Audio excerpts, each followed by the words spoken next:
4 দিনের মধ্যপ্রাচ্য সফরে মার্কিন প্রেসিডেন্ট ডোনাল্ড ট্রাম্প প্রথম গন্তব্য সৌদি আরবে পৌঁছেই পেয়েছেন রাজকীয় অভ্যর্থনা। লাল নয় বেগুনি গালিচায় তাকে স্বাগত জানান সৌদি আরবের যুবরাজ মোহাম্মদ বিন সালমান। পরে দেয়া হয় গার্ড অব অনারও।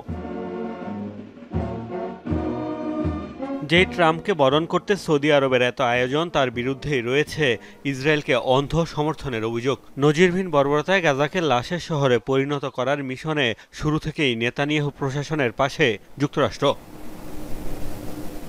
গাজায় যুদ্ধবিরতি আলোচনায় অন্যতম মধ্যস্থতাকারীর ভূমিকাও নিয়েছে তারা। তবে যখন মধ্যপ্রাচ্যের প্রভাবশালী 3 দেশে ভ্রমণ করছেন, তখন এজেন্ডায় নেই গাজায় আগ্রাসনের ইস্যুটি।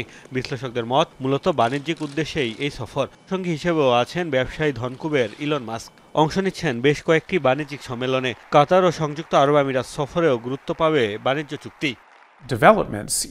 তিনি যে 3 দেশ সফর করেছেন, প্রতিটিতেই তার আবাসিক প্রকল্প কিংবা গলফ কোর্স প্রকল্প রয়েছে।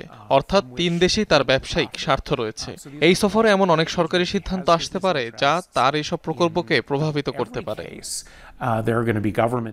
গাজায় যখন এক টুকরো রুটির জন্য হাহাকার, তখন ইসরায়েলি আগ্রাসনের সহযোগী ট্রাম্পকে বিলাসবহুল বিমান উপহার দেওয়ার সিদ্ধান্ত নিয়েছে কাতার। গাজা পরিস্থিতি উপেক্ষা করে মুসলিম দেশগুলোর যুক্তরাষ্ট্রকে খুশি করার এমন পদক্ষেপে তীব্র সমালোচনা চলছে নেট দুনিয়ায়।